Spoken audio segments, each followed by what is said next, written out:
This is the first quarter I can remember for so long, 20 more quarters where I've been doing this, and we're going to talk about so much negativity. As you can see, the clouds have opened up, which is great for the rural sector, but the storm clouds around the world are growing. We've got the Gulf crisis, oil crisis, interest rates going up, and the consumer price index going up, inflationary pressures. There's a lot going on in the property sector, so let's take a closer look now. So on the back of all that negativity, and we're going to touch on the residential market, but probably the worst hit is our retail sector and the office sector. Now, depending on who you listen to, we've got a vacancy rate of somewhere between 15 to 20%. Here in our very street, on my doorstep where my office is here in East Perth, I can tell you it's more like 30%. Not a good look. So retail is still suffering, hasn't recovered well since COVID, but it is patchy. There are good areas. Look at Karrinyup. Strata title office is not doing well. It's up to about 20% vacancy, but high grade office is dropped to 15% or thereabouts, and there's a lack of supply as people return to the workforce, but it's still not looking good, and I believe AI will play into that as well, and it will take less focus off having offices. So we've got vacancy factors still very high for both retail and office. As we're all very aware, the residential market's been going gangbusters for the last 3+ years, and prices just keep going and going. They're doubled in a lot of places in the last 3 years. Just take a brief moment here. Back in the day, 100 odd years ago, £20 on a £2 deposit and 2 shillings a month with no interest repayments is what you could secure Dalkey for. Property prices will keep moving north.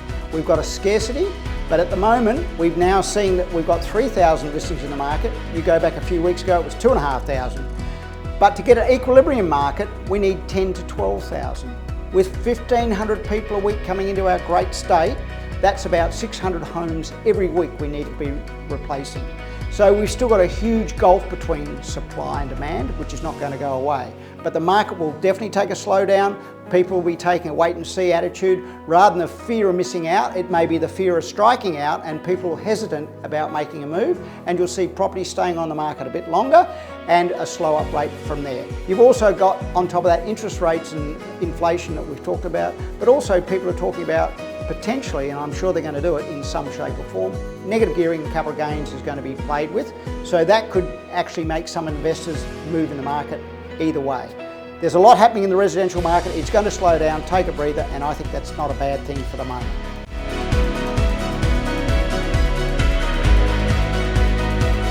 So the rural market, that's still going very good. Rural lifestyle considerably so, as people opt out of the rat race here in Perth and decide to live in tranquil places like Lancelin, Tujay, Bridgetown, and do a trade down in price-wise as well.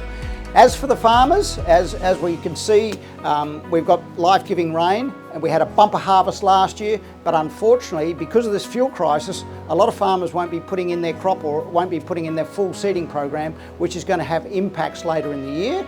Hopefully this will solve itself, but at the moment that's not looking good. And we've seen places like the Gascoyne being in the grips of drought for 4 years. These rains have actually broken that, so that's a good move forward. So the rural market, rural lifestyle, great. There's going to be some question mark on the rural values as we see what the fallout is with the fuel crisis.